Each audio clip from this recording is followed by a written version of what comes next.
दिनों पहले एक बात आई थी पंचायत समिति की, जब कोई चीज नॉर्म्स में नहीं होती है तो उसको हम कर नहीं सकते। झूठी वाई लेने का काम मैं नहीं करता कि हाँ साहब मैंने तो प्रपोजल तो भिजवा दिया लेकिन अब सरकार से नहीं आ रहा, मैं क्या करूं। क्यों भाई, प्रपोजल जाए फिर सरकार से नहीं आए तो फिर उसमें अपनी उसकी जगह से पंचायत समिति बढ़ेगी और रिंगस में ही बढ़ेगी। आपको कह के जा रहा हूं 2026 की जनगणना हो जाएगी, तब तक हम नई पंचायतों का भी गठन करेंगे। या तो पंचायतों की संख्या हो जाएगी या जनसंख्या के आधार पर। अभी तो 2011 की जनसंख्या को आधार बना के काम किया जा रहा है। 2026 की जनगणना हो जाएगी, उसके आधार पे पंचायत समिति का गठन करेंगे। इस मंच के माध्यम से आप लोगों को विश्वास। लेकिन थोती बातें, थोती राजनीति। आज शिक्षा का काम होता है उसमें भी राजनीति। मैं आम जनता से कहना चाहता हूं कि ऐसे लोगों को परखने का काम करें, मुंह तोड़ जवाब दें, आवाज चलती है।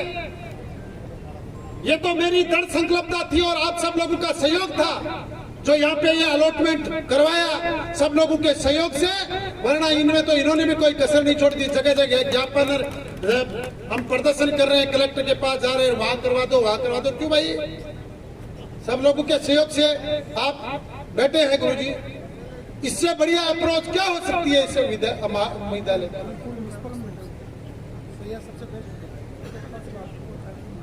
लेकिन आप चिंता ना करें, जिन उम्मीदों के साथ, जिन अपेक्षाओं के साथ आपने मुझे आशीर्वाद दिया था, एक एक उम्मीद, एक एक अपेक्षा को पूरा करने का काम करूंगा। मैं आपको विश्वास दिलाता हूं। और एक जनप्रतिनिधि की तरह नहीं, एक नेता की तरह नहीं। मैंने पहले कहा था कोई व्यक्ति नहीं कह सकता कि नहीं आपने यार एक विधायक का एक आपने ये दिखाया कि नहीं। मैं कहता हूं कोई भी क्षेत्र का व्यक्ति एक साधारण तरीके से, साधारण अप्रोच से आज मुझसे अपने क्षेत्र की कोई भी बात रख सकता है, अपनी व्यक्तिगत समस्या भी बता सकता है। मैं मेरे व्यवहार में, मेरी वाणी में, मेरे कलम से कभी एक व्यक्ति की, एक आम आदमी की भावना को ठेस नहीं लगेगी। मैं ये आपसे कहना चाहता हूं। हो सकता है कोई काम में समय जरूर लग जाता है, कई बार हम प्राथमिकताएं भी तय करनी पड़ती है। 10 काम होते हैं, उसमें से बजट के हिसाब से हमें 2 काम प्राथमिकता पे लेने होते हैं। लेकिन मैं आपसे एक बात कहना चाहता हूं, गलती भी हो सकती है, ये भी कहता हूं। कोई काम करते हैं उसमें चूक भी हो जाती है, लेकिन ये मैं जरूर कहूंगा कि मेरी नीयत में कभी खोट नहीं आएगी। मैं आपको इसलिए आप सब लोग ये जो आज एक, मैं कहता हूं एक शिक्षा का जागरण यहां से शुरू हुआ है, उसमें सब लोग आप भागीदारी बने, आप सब लोग सहयोग करें।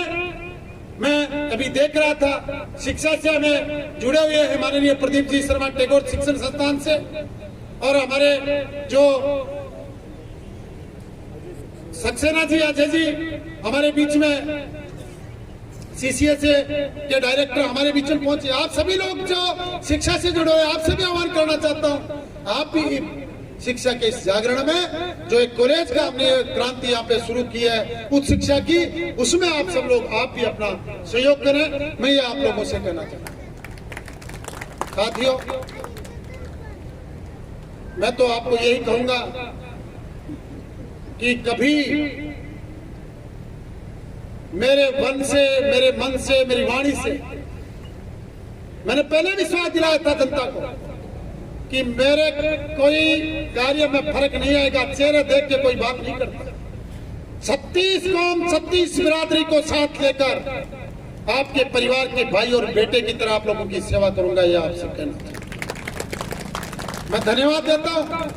जो आह्वान हुआ था अभी, उसी के अनुसार एक छोटा सा एक पर्ची मेरे पास में आई है, जिन्होंने गजानन जी जाखड़, झाबर सिंह जी जाखड़ और लक्ष्मण सिंह जी जाखड़, इन्होंने एक पर्ची दी है कि महाविद्यालय के मेन गेट का एक भव्य द्वार का निर्माण इन लोगों के द्वारा कराया जाएगा। एक बार जोरदार तालियां बजाकर आप इनका अभिनंदन करें। आपने, गुरुजी ने जो मांग रखी थी, एक तो फर्नीचर की आपने जो मांग रखी थी, वो आप निश्चिंत रहें, मैं मेरे कोटे से जल्दी आप जो भी मेरे को भिजवा देना, जो भी एस्टिमेट जो होता है उसको मैं आपको करवा दूंगा। आने के लिए भी कोई टंकी वंकी बनानी है और बता देना। एक आपने बताइए कि जो कमरे हैं उनमें पानी का जो बरसात होती है, तो इसके लिए भी मैं आपसे कह रहा हूँ अभी कल ही मैं इसका प्रस्ताव बना के और एस्टीमेट बना के मेरे कोटे से इसको तुरंत प्रभाव से इसको कर देता हूँ। आप आदेश करते जाएं, मैं आपके हर आदेश की पालना होगी। मुझे किसी भी स्तर पे प्रयास करना पड़े, लेकिन मैं ये प्रयास करूंगा। और आज आप सब लोग इकट्ठा है, इतना सुकार्य यहाँ पे हो रहा है, तो इस मंच के माध्यम से और मैं पूरे क्षेत्र की तरफ से, विधानसभा क्षेत्र की तरफ से हमारे देश की सेनाओं को,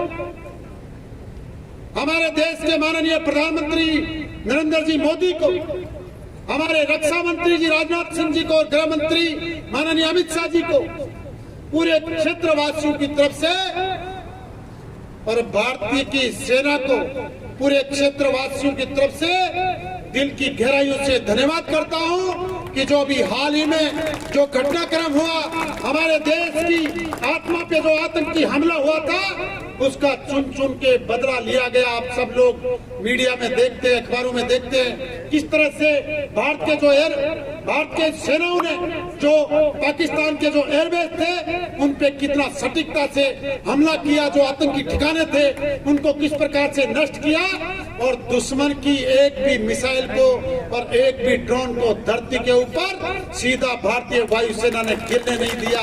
ये शौर्य, ये भारत आज का जो नया भारत है उसका शौर्य पूरी दुनिया में देखने को मिला।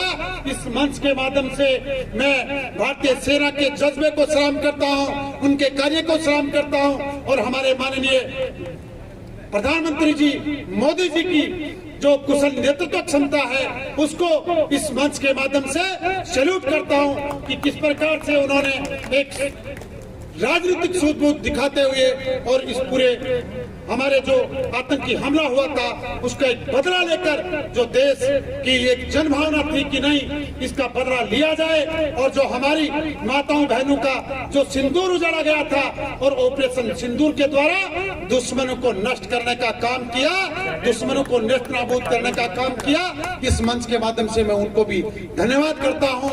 आप सभी लोग यहाँ पर बड़ी संख्या के अंदर आप पधारे, गर्मी के समय में आप सभी ने सहयोग दिया, सभी जनप्रतिनिधियों का, सभी क्षेत्रवासियों का, मेरी माताओं बहनों का धन्यवाद करता हूं और मंच पर बैठे सभी अतिथियों का भी तहे दिल से धन्यवाद करता हूं कि आपने अपना कीमती समय निकालकर इस समारोह की गरिमा बढ़ाई और इस कार्यक्रम का मान बढ़ाया। इसके लिए आप सभी का तहे दिल से धन्यवाद करता हुआ मेरी वाणी को विराम देता हूं। सभी जयकार लगाएंगे, भारत माता की, भारत माता की। धन्यवाद, जय।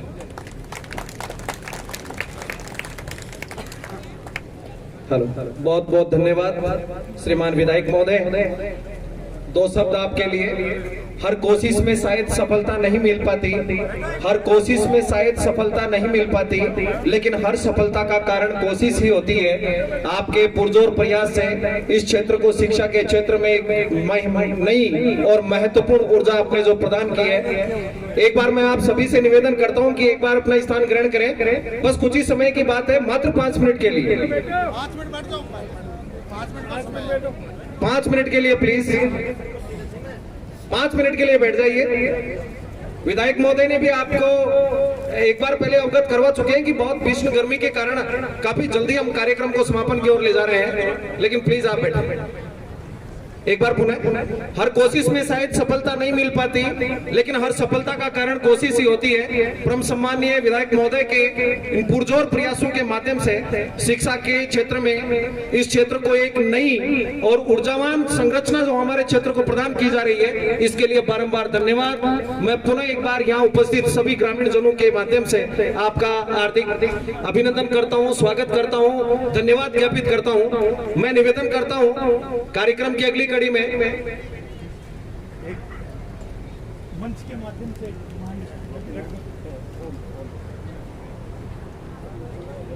परम सम्माननीय विधायक महोदय, ज्यादा समय नहीं लूंगा। आम जन की ओर से इस मंच के माध्यम से एक मांग माने या आपका आशीर्वाद मांगे इस कस्बा रिंगस को। मील तिराहे पर पहले डीपीआर तैयार हो गई थी पिछले कार्यकाल में, लेकिन वो इस तरीके से हुई कि हमारा कस्बा पूरा बर्बाद हो रहा था। अब वापस उसकी डीपीआर तैयार हो रही है। मैं विधायक महोदय से एक निवेदन करूंगा कि इस डीपीआर को आप अवश्य, क्योंकि आप हमेशा धरातल से जुड़े हुए रहते हैं, नीचे के तबके के लोगों से कंधे से कंधा मिलाकर चलते हैं, व्यापारी वर्ग को और सभी को ध्यान में रखते हुए आप इसकी डीपीआर तैयार करवाएं। और जो महाविद्यालय बन रहा है अपने बोबतपुरा जीएसएस के कोने तक वो डीपीआर आ रही है, इसको थोड़ा सा आगे बढ़वा दें तो नीचे से एक्सीडेंट पॉइंट सब खत्म हो जाएंगे और इस महाविद्यालय को बहुत अच्छी सौगात मिलेगी। धन्यवाद।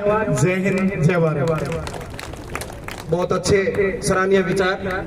मैं कार्यक्रम की अगली कड़ी में संस्थान के कार्यवाहक प्राचार्य श्रीमान बद्री प्रसाद जी यादव को मंच पर आमंत्रित करता हूं कि आज के इस कार्यक्रम की समापन की घोषणा करें।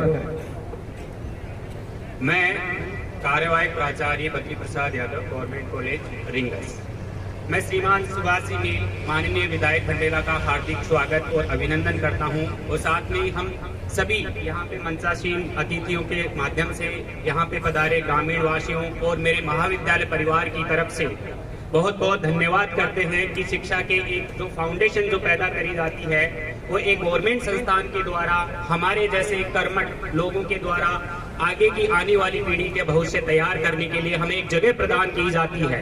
क्योंकि कुछ बार क्या होता है, इंसान कर्मयोगी होने के साथ में उसको अपना कर्म दिखाने के लिए, उसको धरातल में उतारने के लिए जगह नहीं मिलती है, सुविधाएं नहीं मिलती हैं और वो सारी चीजें हमारे जन जन के लाडले श्रीमान विधायक साहब ने समय रहते हुए इस महाविद्यालय का आज शिलान्यास किया है और हमें सहयोग प्रदान किया है।